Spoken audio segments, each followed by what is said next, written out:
Tonight's opening prayer is offered up for Ivan and everyone who is tuned in tonight. In his name and by the power of his cross and blood, I ask Jesus to bind any evil spirits, forces, and powers of the earth, air, fire, or water, of the netherworld and the satanic forces of nature. By the power of the Holy Spirit and by his authority, I ask Jesus Christ to break any curses, hexes, or spells and send them back to where they came from, if it be his holy will.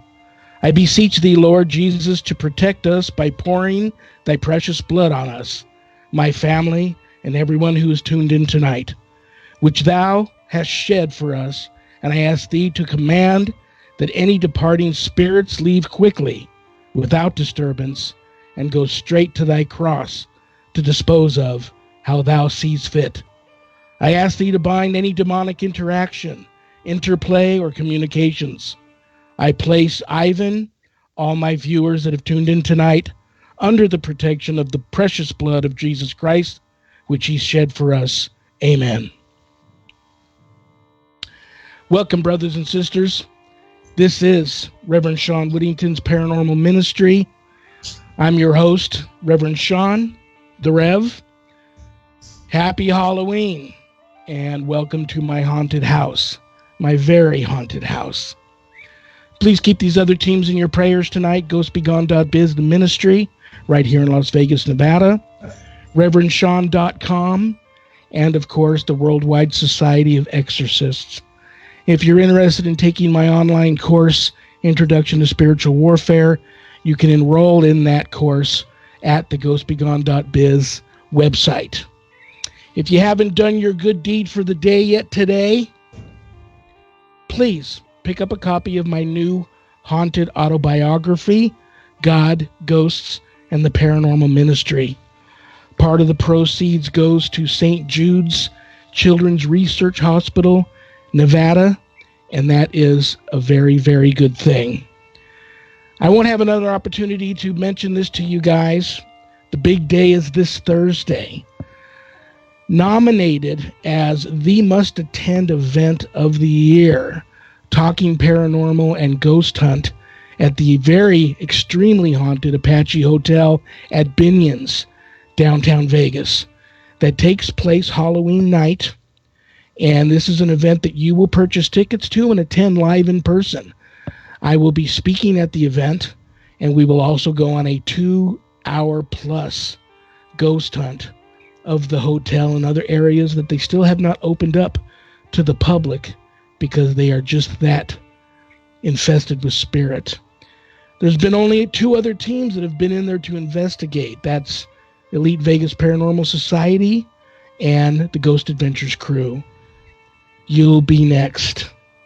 So don't forget, I apologize if you go to the Binion's website and it's sold out. I understand as of this morning there were a few left. So you do have to go to the Binion's website to purchase tickets for this event, and I hope to see you all there. Well, without further ado, guys, I'm going to bring on tonight's guest, because I know that's why you all tuned in. You're going to love her. You know, guys, you know the rules, because I love her, and that's how we roll here. She is, in my opinion, hands down, the most creative, talented, and passionate person that I know that's involved in this thing of ours that we call the paranormal community. She is creator of HauntedJourneys.com. She is creator of National Ghost Hunting Day. Wow. And she's also creator of the worldwide sensation, the event that happens once a year. It just happened, and I'm going to get the complete rundown from her, and that is the world's largest ghost hunt. You all know her. I know you already all love her. I'm so happy she's here with us tonight. Brothers and sisters, welcome to the show, the one and only Maria Schmidt. Good evening, Maria. How are you? Hi, Shawn. How are you? What an incredible introduction. Well, you know it's from the heart. Oh, you're so welcome. You know it's from the heart. You know I mean it. I have been inundated with messages all week long from followers of yours, fans of yours, people that have not only met you in person at paranormal conventions, conferences, ghost hunts, you name it, people that have taken part in the largest ghost hunt. You're you're gonna leave after you've finished your journey here and you go on to heaven, and I know you will, and I know you and I will see each other again one day. You are gonna leave quite the legacy behind. Who are you gonna leave that to? Are you gonna leave it to Bob? My husband. Not if he does not live me. So I plan to stick around longer. I'm only kidding. How's Bob doing? No, no. Someone's going to pick up the tempo, and that's part of my strategy every year. That I engage others to be more empowered with it, because you never know. I mean, I can get into a car accident, and I can just woof out, make my early exit onto the better world. And I want to make sure that people are in place that will continue this legacy. This is not a one-woman show. It started out as a one-woman show, but it is now that belongs to the people. And so thank you for the wonderful compliments, and the show will go on, I promise. Absolutely. How is Bob doing? Bob is doing great. Yeah, he's great. He's still a great support. Thanks for asking. With him, I couldn't do half of what I do. Well, it's like me. You know, they always say behind every great man's an even greater woman, and it's the flip side of that coin. But you know, he's your rock. You probably. You know, a lot of people probably don't know that you probably couldn't do it without Bob's support. So I know you guys have a dinner planned later. When you see him after the show, give him a big hug for me. And maybe next time I'll try to squeeze you both in on the screen and have you both here, because he's a funny guy and he's got a lot of stories to share. Yes. And thank you for remembering him. That's you'll feel very humbled by that. Yes, thank you. Well, I'm not gonna kill you tonight. The show's only an hour long, but I do have some questions here. Some of them are questions that came in from some of your followers, so I'll get to those. But now we do have a lot of people said, "What does Geister mean?" But in front of her name, and I always joke about this because it's like poltergeist, Geister. I always say it's Ghoster, so I always call you the original Ghoster, and I love that name. So for those of you out there that didn't know, it's if I'm correct, am I correct? It's Ghoster. It's Geister. Well, I thought it was Geister in German. Correct, but it means Ghoster, correct? It does. That's exactly what it means. Exactly in German. Yes. That is so cool. That is such a cool nickname that you put there. But you got the big day is Thursday night. This will be the first Halloween for me in many, many years that actually not only am I going out to take part in an event, but I'm bringing Sharon along with me. And so we're going to have a lot of fun. What is a Geister Maria Schmidt Halloween like? Well, it's going to start off with a very good tone, and it sort of seeps into what we did in World's Largest Ghost Hunt. On September 28th, we took notice of one of the major networks on TV, NBC, and when they found out what we were doing on September 28th, they said we want to be a part of it, not on a live mode, but on a view, getting it videotaped and getting it documented, and then presenting on Halloween. So we actually will be on the Today Show on Halloween. Gosh. So on on the 9 o'clock to 10 o'clock in the morning time slot on the Today Show. I need a note to write that down. Yeah. That's the Today Show? It's a Today Show on NBC. Yes, the crew came down from New York and Chicago. They came from different sources, and they filled up our command center, and we actually had the command center in one of the most beautiful Victorian historical sites that we were actually involved with during the World's Largest Ghost Hunt. It just happens to have a really large conference room, so it accommodated our command center. And so they were ecstatic about that, because not only did they get to see the command center in action, communicating with everybody around the world. But they also got to be part of a ghost hunt, which they had never done before. So, and quite a spectacular event that was, because they got to hear the first disembodied footsteps. They got to see the paranormal equipment being used with all the data coming in from that, the EVP sessions, all the different techniques that we use as investigators come to life. And they were amazed. They were amazed with dowsing rods. They were amazed with the mediumship that was going on. So on the metaphysical level, as well as in the scientific level, they were amazed at how spirit spoke. And that was quite a wonderful thing to happen to us, because that's exactly one of our top goals in doing the world's largest ghost hunt, is to educate the public about how fascinating and how incredibly wonderful it is to communicate with the dead. It is, I don't know another event, not only just in this country, but worldwide, that's like its own network, other than the world's largest ghost hunt. I don't know how you do it. It's amazing me. I have a list here of everywhere. I mean, come on, Australia, England, all over England, all over Australia, the Philippines. Oh my gosh. And I know I'm just leaving a bunch others out, but it's worldwide. Yeah. And I always think of Halloween. I always tell people, some of my colleagues reached out to me this week and said, should you be attending a paranormal event on Halloween? You know how I roll. I'm a little outside the box. I don't, I kind of march to my own beat. I'm going more to educate the people on the rise in demonic activity, especially this time of year.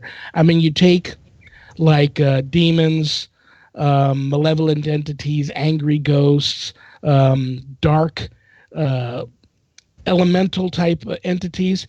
This is their 4th of July, birthdays, and New Year's Eve all wrapped up into one day. Yes. So they're out and about big time, and we're all a target. Everybody's a target. You just have to do it. You have to enjoy the holiday responsibly and have your head spiritually on a swivel, and just be careful. I know you've had some incidents with that, but the way you have put this together, there's so much. It's like you planted the seed of love and light first, and that has kind of spread.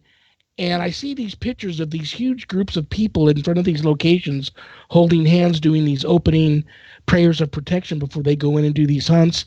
And you've had that all connected with all these other groups throughout the world.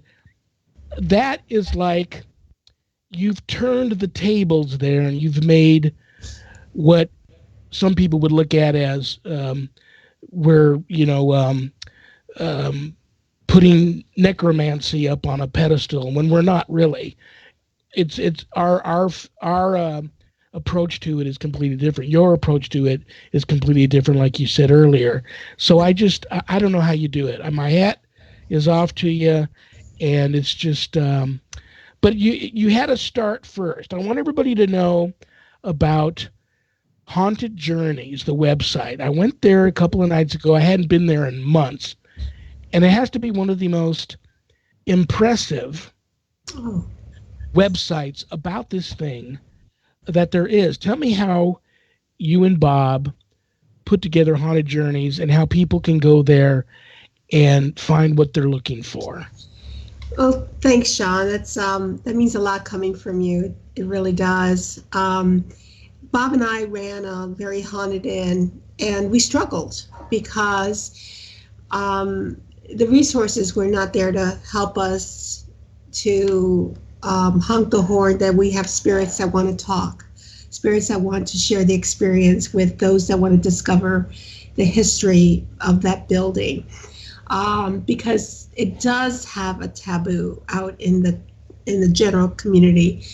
So we said there's got to be a way that we can, and there wasn't, So that's when we decided that we had to take the bull by the horns and create a source like a Yelp that is specifically for the haunted and for the supernatural. So it was a place that was safe for those that don't mind telling some folks that they're haunted and yet not exploding it on Yelp. So they can explode it with haunted journeys and stay safe in a community of people, enthusiasts that want to know that information. So that's how and why we started it. It's been a long journey, no pun intended. I've done this we've done collecting the data, et cetera, for about 6 years. We've been really anchoring, the traffic to our website, first on a beta and then obviously on an alpha mode. We've been alpha for about a year, and it's really doing very well. And the wonderful thing about it is that a lot of the traffic is not necessarily coming from social media. It's coming from organic traffic from Google of people wanting to know about the haunted. Yeah. And they are curious about it. I don't have a lot of blood smearing down my website. I don't have a lot of dark skulls or anything that people might be afraid of. I want them to know that spirits are like us. They are us. They're just in a different dimension, and they want to be visited, and they want to carry the message that they've had all their life, that they didn't finish telling folks. They want to tell their story about the places they lived in, their lives, what they contributed to. They want to keep talking to us. And so that's how we try to present it. It's factual based, it's historically shifted. So it speaks of and continues to tell the history of that property. And that to me is important. Yes, absolutely. And what you've done is now the ghosts, spirits, that whole other side of the veil that we communicate with from time to time, or are blessed to be able to communicate with from time to time. You've now given them, and I mean this, you've now given them, because of the way that I see the spirits around, and I say worldwide, and for them it's not worldwide, they're everywhere, but the way all your teams are connected one way or another through this event all over the world, you've given that other side of the veil their own birthdays, 4th of July and New Year's Eve, that is as big as Halloween, in my opinion. Not, it's going to get there. I mean, you know what I mean by that. I understand. Yes. And I just think it's really, really cool. I'm so happy for your success. I know you're going to be doing it for a long time. It must have been, and I talk to a lot of people that live in haunted places where they seem to have a very good rapport with the spirits that are there. They kind of don't bother them. The spirits don't bother them. And they kind of cohabitate together peacefully. They're aware of each other's existence and presence. And I know Bob and you left a big piece of your hearts and your souls there in that place that you own, the haunted place. How hard was that to move on from that? It was a little hard because we truly loved, they became part of our families. We knew each spirit by name. And it was like they became our family. And I know that's kind of, unusual to share.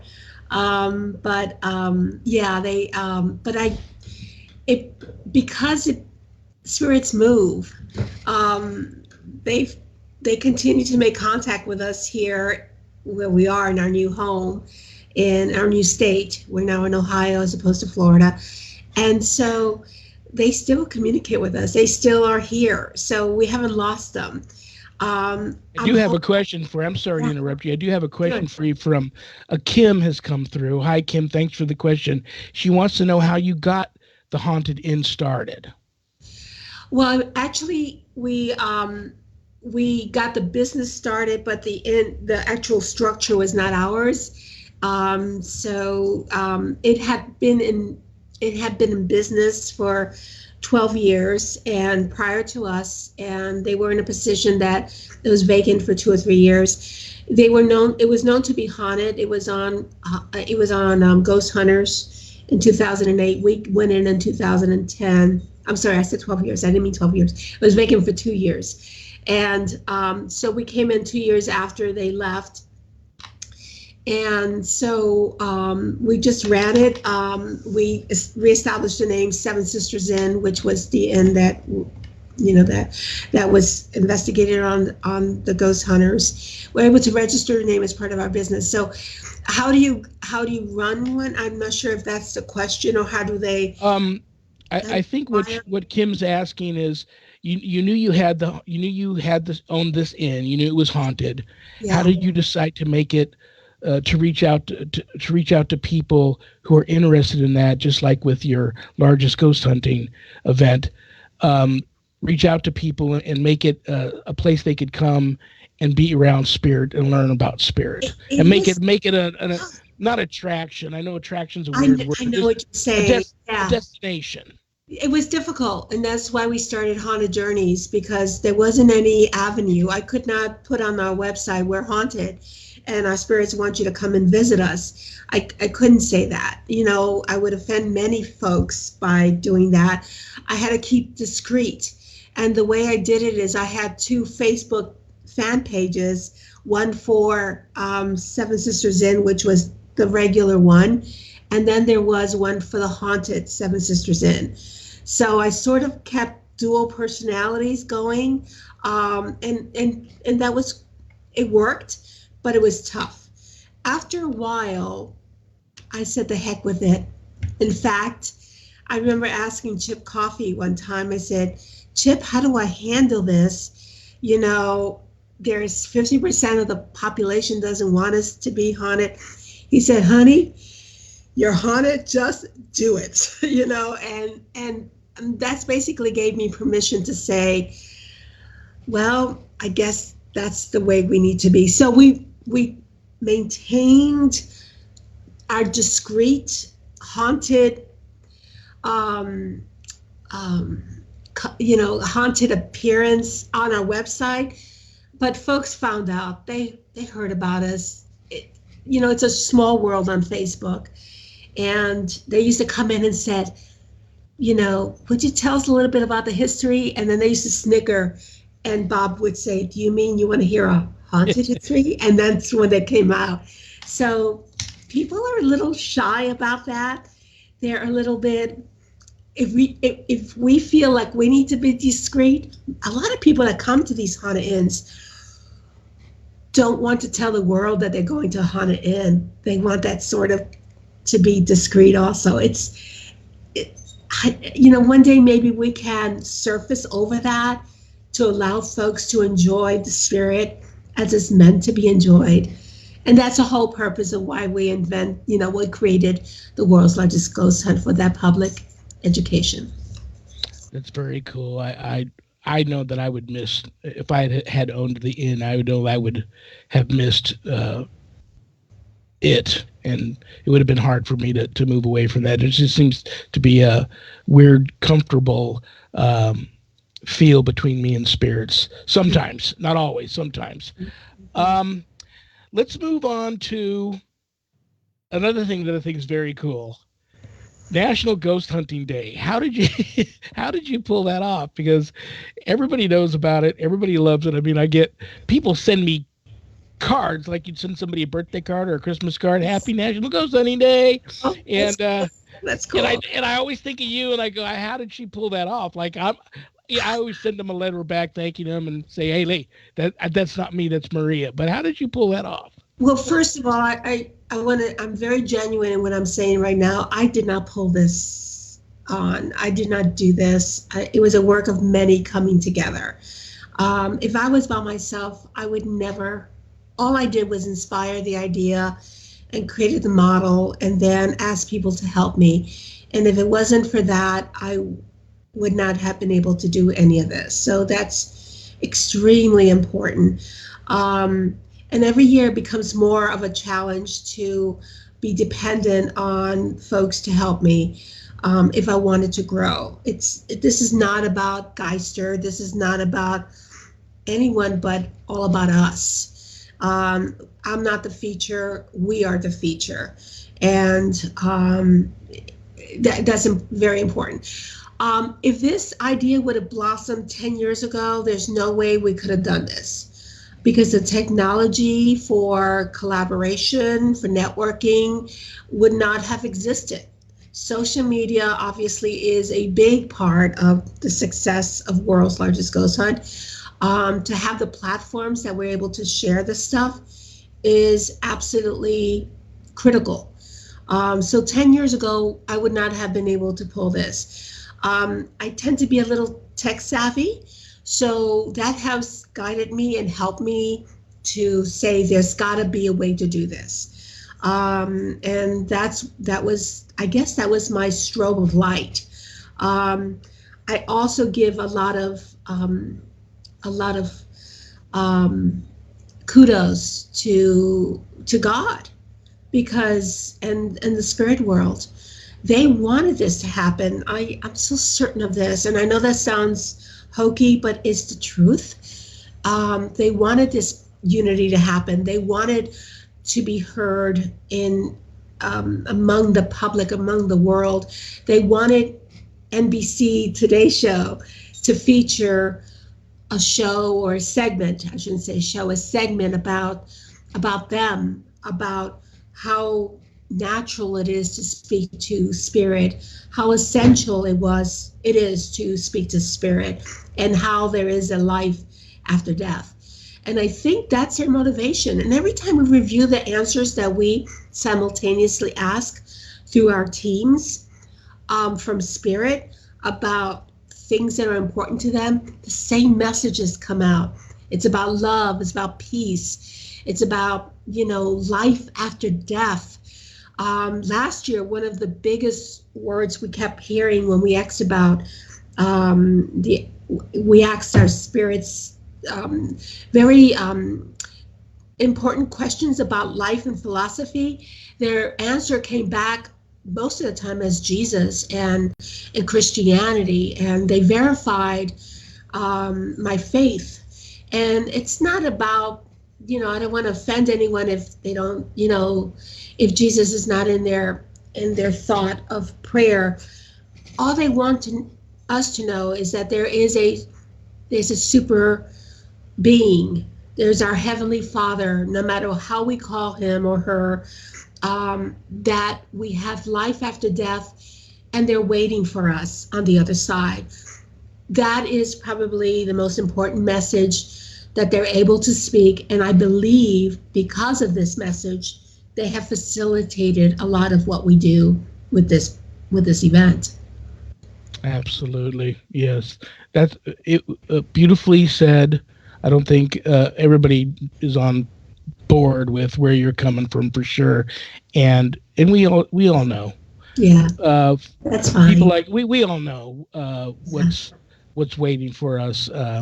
And I kind of like the fact that there are no experts. We don't all have the answers, and they give us just enough to keep our interest going and keep us motivated and passionate enough to keep doing what we do, keep reaching out, keep trying to find bigger and better ways to actually communicate with them. And I think they probably get as big a kick out of especially like loved ones who come back in visitation to try to give us a message, like if we're really in need of that type of support.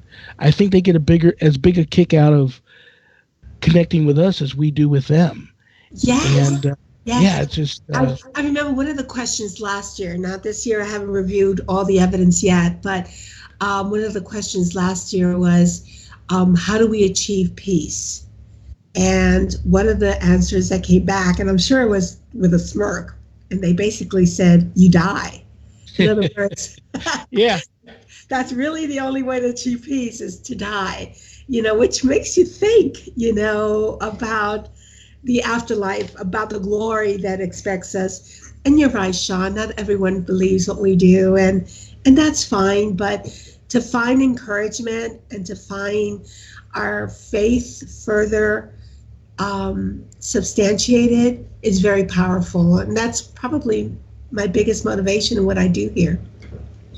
I learned the hard way in doing what I do that now there's quite an interview process, if you will, with people that reach out to me, and I try to make sure at first, do you already have a religious belief system in place? And if they do, and it doesn't matter what it is, I ask them, why didn't you go to your own church for help? And the sad thing is, most of them say to me, well, I did, and nobody there would help me, so that's why I'm coming to you. Yeah. And then I make sure they know where I'm coming from. Yeah. And we try to come to an agreement that if they believe that I'm the right guy for them in their case, or if I should try to find somebody that I believe is better for them. And if we both come to that agreement, I try to find a team that I think is more suited for that person, because I'm not trying to convert anybody over to anything, but they have to somewhat be on board with what I'm doing for what I do to work. And what I'm going to ask you now is largest ghost hunt. Oh my gosh. You have to tell me some of the things that stand out in your mind about what really was amazing this year during this year's event with any of the teams from any part of the world, and how that reveal went, or if you still have the reveal coming up. Yeah, the reveal's still coming in. We're trying really hard to get all the data in, but this little thing called Halloween gets in the way, and everyone's Yeah. busy. So it's still coming through. One of the things that was the most spectacular about this year was that we actually focused more on not quantity but quality. And we had some outstanding women that were territory managers taking care of just dividing the pot. And they very intimately took care of their folks. They helped them promote their events. They helped communicate and coach them on the best practices and what they should be doing during the hunt. Because one person managing 80, 100 teams is very difficult to make sure that we are all doing it not the same way, but in the same spirit, no pun intended. And that's what we did this year. We actually had these 5 women plus myself sort of orchestrating a very common tone and making sure everybody was comfortable, making sure that we had one platform that we were all going to be exchanging our information with the world.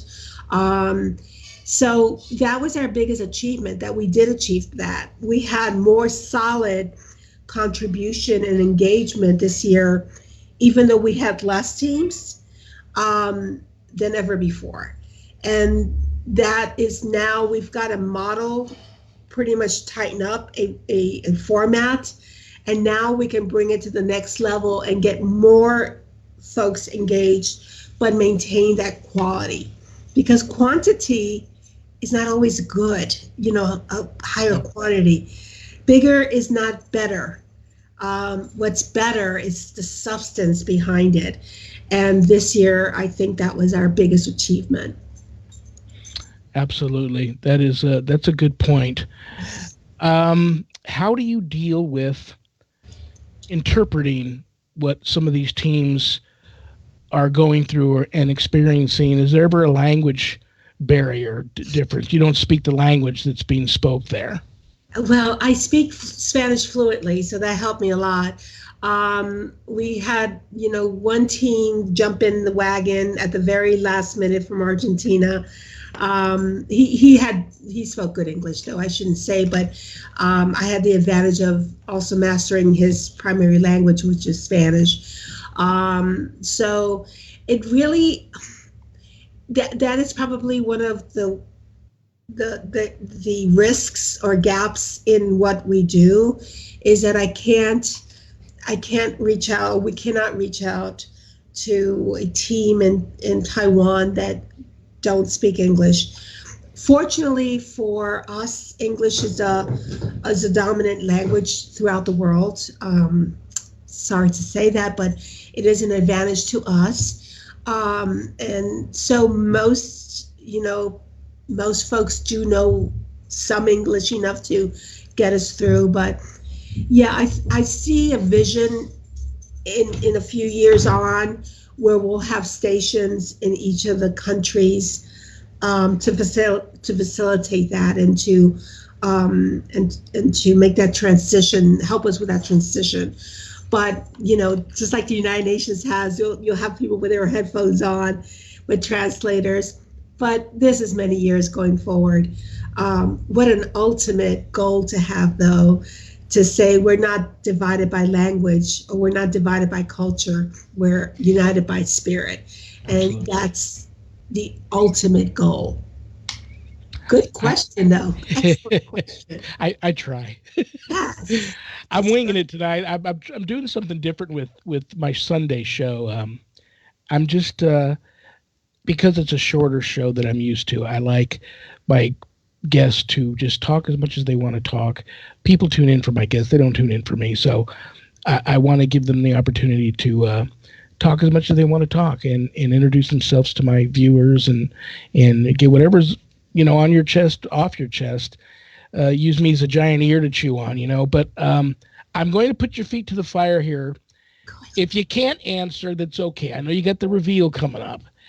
But if you can share one or more, I know you, and I know there had to be at least one or more incidents that happened during the world's largest ghost hunt that made you go. Oh gosh, there was one, and I don't know if what I'll do is I'll say what happened, but I won't say where. Is that good? Okay, that's fine. That way I keep it discreet. And it's troubling because we still have to get some of the details on it. And it's also troubling because it's a little bit on the negative side. And but protection is very important. And I have no idea whether this occurred because of what we were doing. It could have been so coincidental. Well, what you're doing is so large, scale-wise. You're going to get, and believe me, it's very well known and spoken about on the other side of the veil. Yeah. You're going to have party crashers. Yeah. Well, I don't know if this was a party crash or an incident crash.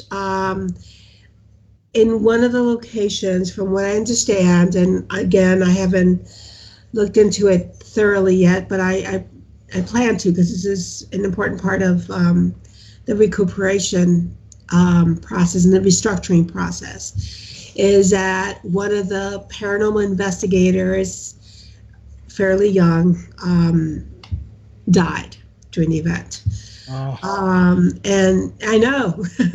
Oh. And again, it's not, I don't mean to laugh at the situation, but it's almost like an anxiety, triggered response for me. I don't know enough to know how it was tied into the investigation and all those details. I wanted to give them a little bit of space before I went there and for the discovery of what exactly happened. I do know that every time, every year we have some kind of motor vehicle incident. And and every year we had another one that had the team a week before had another motor vehicle incident as well in the Northeast. And last year was in Africa. The year before that was India. The year before that, on year one, it was in California. So, and it was all within the week's time, or a week or most 2 weeks from the incident. Last year we did have some type of a possession. I did not hear about that this year. People don't relate that right away when that happens. They struggle with it internally, and then they'll reveal it. But that's why it's important that our territory managers keep very much in touch with them pre and post the event, to make sure those details are, confirmed and then explained. But you're right. It opens up goodness as well as badness. And promise me something. Yes. Even if something like this, it's such a large event. Yes. It's everywhere. Even if you have one or two, incidents like that per event, you may have people start saying, well, that event's cursed. Beware. Oh. Don't let that stuff deter you. Keep going strong, because your motivation for why you're doing this is heads and shoulders above that. But I have another question for you. I'm not sure who it's from, but it's, what kind of protection do you use when you're on location? That's a good question. That's an excellent question. This year we provided a lot of autonomy, which was different from other years.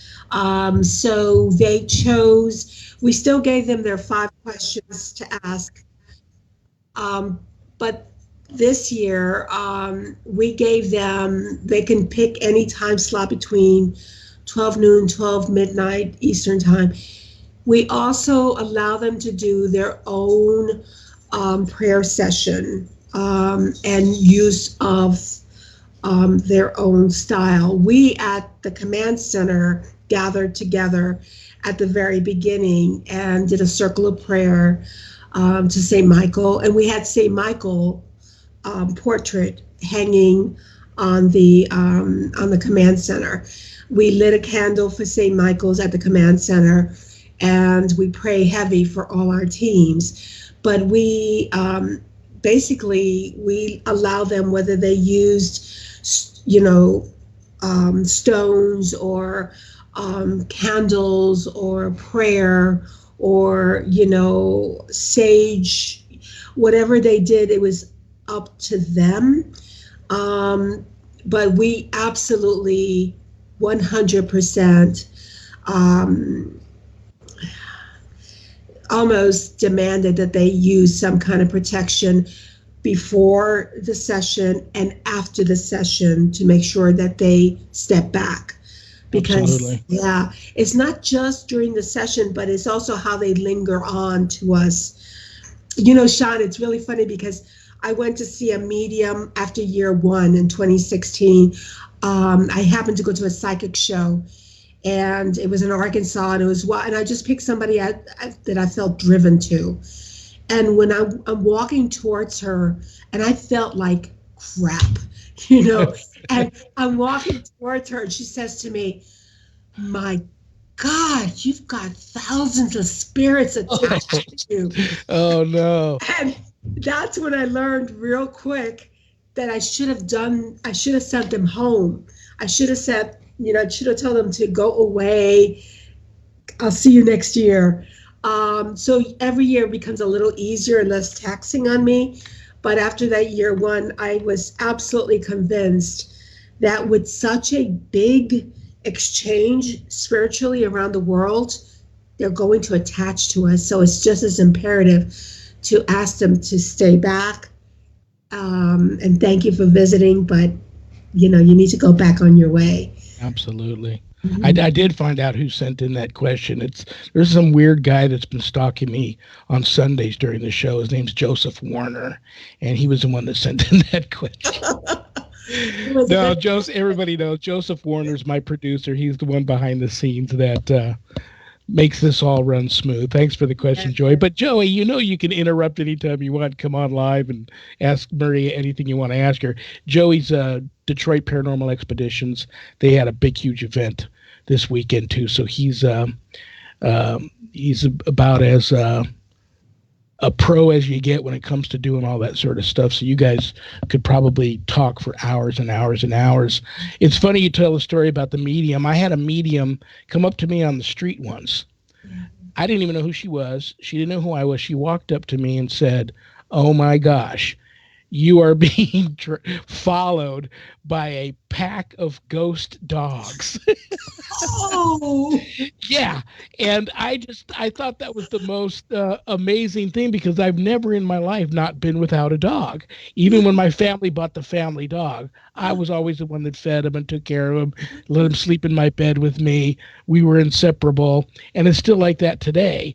yeah. And I thought that, you know what, people can laugh at me if you want, but that's one of the things.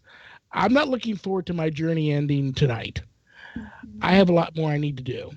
Mhm. But I'm looking forward to my heaven would be wonderful to still to have some of my close relatives and loved ones, Sharon and some good friends that I've had in my life be there, ancestors and so forth. But if I'm surrounded by all the dogs I've ever owned, oh my gosh, that It's that heaven. truly is a heaven for me because I don't have to worry about them being sick or being hungry, and we can float around anywhere in the world we want to float around to, and visit any doggy park that there is up in heaven, and not worry about dog fights or them getting sick or anything. It's just going to be. I know that just sounds weird, but I look forward to that, and I just thought that was such a awesome freak encounter that really I'll never forget that. So I have to ask you another question. If you don't want to talk about it, you know me, I'm easy. You just say, Shawn, I'm not comfortable talking about it, and I'll move off it. But you and I, the last time we spoke about this was right about the beginning of the year. You got so busy, I got so busy. We haven't really connected about it since. But while we're on the topic of protection, possession, you're going to have be being prepared for some of unforeseen dark events that may occur during your events. You had a gentleman who was, we believe, was possessed on the event before last. This last event you had, the one before that, Yes. last year's event. Mhm. And what I find amazing about that story was he knew it, and he even admitted himself into a psychiatric hospital. How is how is that? I'm almost afraid to ask. Yeah, I think he's fine. I did speak to the team lead of that particular team's, location in West Virginia, and from what I understand, he's moved on out of that area. He went, I think, back northeast, and is still working as a journalist. So I think that it's just the alarming thing about this was that this is a fella that never that we didn't that I think they did not know had a mental health disorder, or um was this a possession, was this a mental health crises, but the fact that the two can be convened as one is very troubling to me, and because a lot of times when you have experiences, you could be noted as being delusional, schizophrenic, Absolutely. paranoia, etc., which would deem psychiatric intervention, both pharmaceutically and with other modes of treatment. And so it's real troubling to understand that if a person really is having, you know, a possession or some kind of, some kind, they're carrying a weight of a dark spirit, for them to be deemed psychiatrically and, impaired is very, it's scary. It's Yeah. scary. Or the other way around, that a person can be that is mental health in a mental health crisis, and he convinces folks in the spiritual world that he is being possessed. So it works both ways. It works both ways. But the way I look at it, Shawn, is our body, and this is the way I learned from. As I don't know if you remember, I'm a registered nurse. The way I learned my management of health, of wellness, is that we are body, mind, and spirit. And they're three separate entities, So if the spirit gets possessed, it will affect our body and it will affect our mental health, but we cannot ignore to salvage the spiritual end of our holistic being. And it's the same thing if their mind is not well, it will affect your spiritual health as well as your physical health. They're all intertwined, but when you have one um, infraction in one of those three as the core result, or the core cause of your abnormality, it needs to be taken care of from that perspective. And I think there's so much overlaps between psychiatric and spiritual health care that we forget that, and not enough of the medical field understand and work with the spiritual health of a person. Well, in my humble opinion, and I don't know anything, Yeah. it's the three biggest targets of the demonic are the people that already have legitimate psychiatric issues, children and animals, because they can't articulate exactly what's happening, and we tend to just brush it off as though that person's crazy, or that child's got an overactive imagination, or that dog's neurologic. I'm just going to take him to the vet or drop him off at the pound. Didn't sign up for that. So Perfect. that's the sad thing. But that's why they're targets, because they don't know how to defend themselves. Exactly. They don't Um, have defense mechanisms, and which is our mental health care protecting us, right? And Shawn, I think we talked about this in our last gathering, how people with dementia disorders, the elderly with dementia disorders, they have no defense mechanisms either. They're at the childlike late level where anything can grab them because of that lack of inability to ward off, and they're very vulnerable from that. I remember the last 2 years of my father's life and last year of my mother's life when they were in facilities like that, and I would go through and maybe I'd be wearing my Ghost Be Gone hat or a Ghost Be Gone shirt.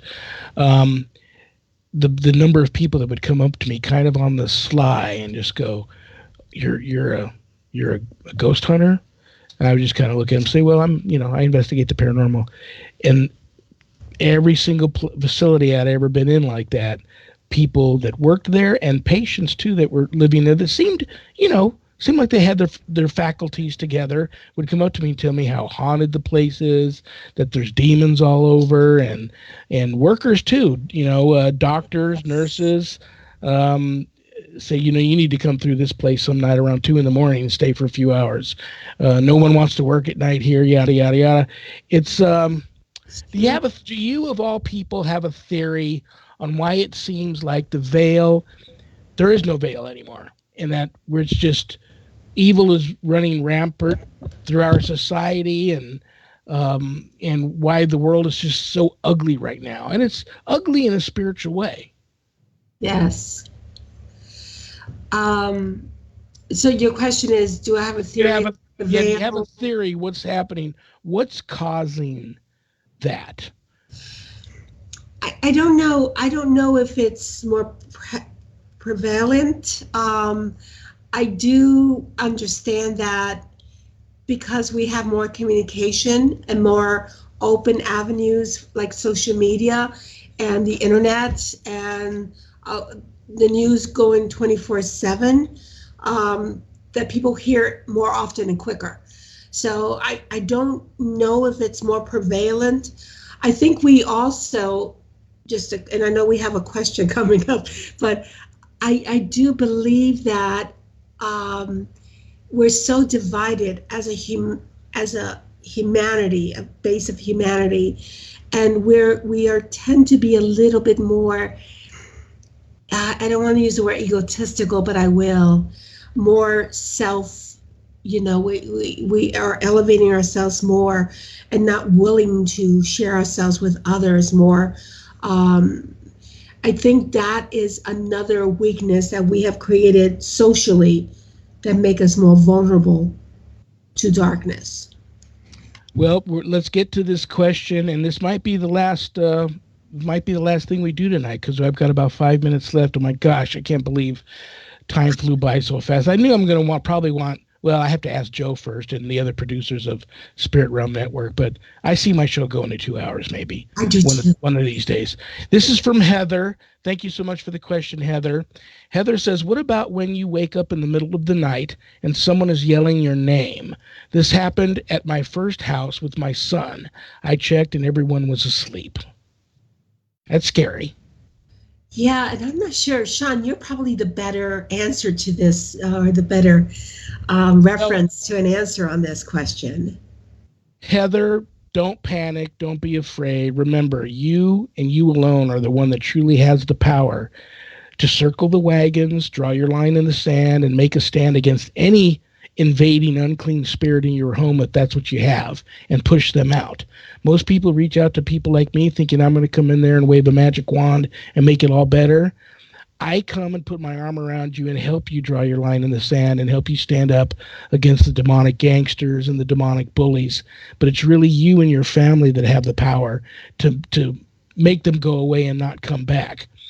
Don't panic. Don't be scared. They feed on fear. I was being launched out of my bed every night because it sounded like somebody shooting a gun off in my head every night for about a week. And it would launch me out of bed. My dogs are still asleep. Sharon's still asleep. I'm sweating, freaking out that somebody walked in my house and shot at us. And then all of a sudden, a week later, I was at my father's funeral, and there they were doing the 21 gun salute. And I realized that was my father giving me the message that was coming. And so sometimes we overreact and we get scared when we don't need to be. It's hard, especially when, sometimes these are truly unclean spirits that are pulling all of their parlor tricks out, to scare you. But you just take a deep breath, take a step back, try to evaluate the situation, be calm, don't be scared. But I don't know if my answer helped you or not, Heather, but that would scare me. So yes. I'll add you. I have your full name here, Heather. I'll add you to the prayer list tonight, and I'll say a prayer for you and your son. Okay, honey? Yeah. Thank you so much for the question. And yes, oh my gosh, did you have fun tonight? Oh, I had a ball. You had the best questions and the best conversations, like always, Shawn. And we have to make this a tradition that a week or two before Halloween, whenever is convenient for you, to get back together and discuss a little bit about the incredibleness of the year past with the World's Largest Ghost Hunt, and you will be one of my motivations to keep this thing going. I love you, and God bless you. And I one last question before I say goodnight to you. I'm going to be starting to do something different from time to time. I'm even going to start having more co-hosts. Would you be willing to co-host sometime? Oh, I would love to. Absolutely. That would be great. Yes. Well, listen, give Bob a big hug. You guys enjoy your dinner tonight. Thank you so much for being here. Let me see. Please do not hang up till we... Okay. Stay on. Joey wants to talk to you afterwards. Yes. I love you. You have a good evening. I'll talk to you in a few minutes, okay? Thank you and good night. Brothers and sisters, thank you all so very much for being here tonight. And I mean this. Without you all, I don't have a show. So I'll be here next Sunday at 5 p.m. Pacific sharp, right here on the Spirit Realm Network. Think of it as your spiritual support group. Until next Sunday, good night, Harold. Rest in peace. Good night, Ernie. Good night, Bill. Good night, Dan. God bless you all, and good night.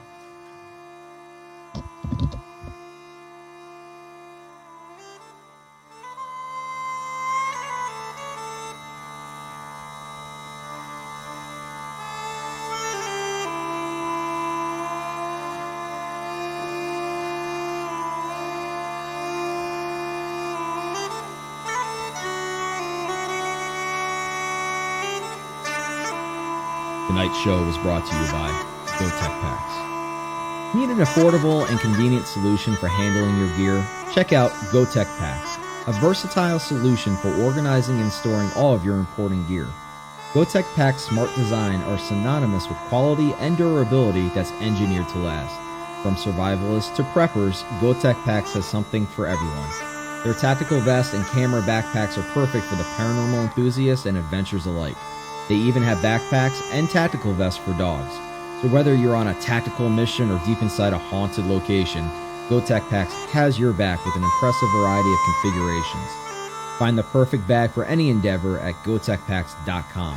And right now, get a special discount. Use the Spirit Realm Network's discount code SRN10 and get 10% off any purchase over $30. Check out GoTech Packs today at GoTechPacks.com. That's GoTechPacks.com.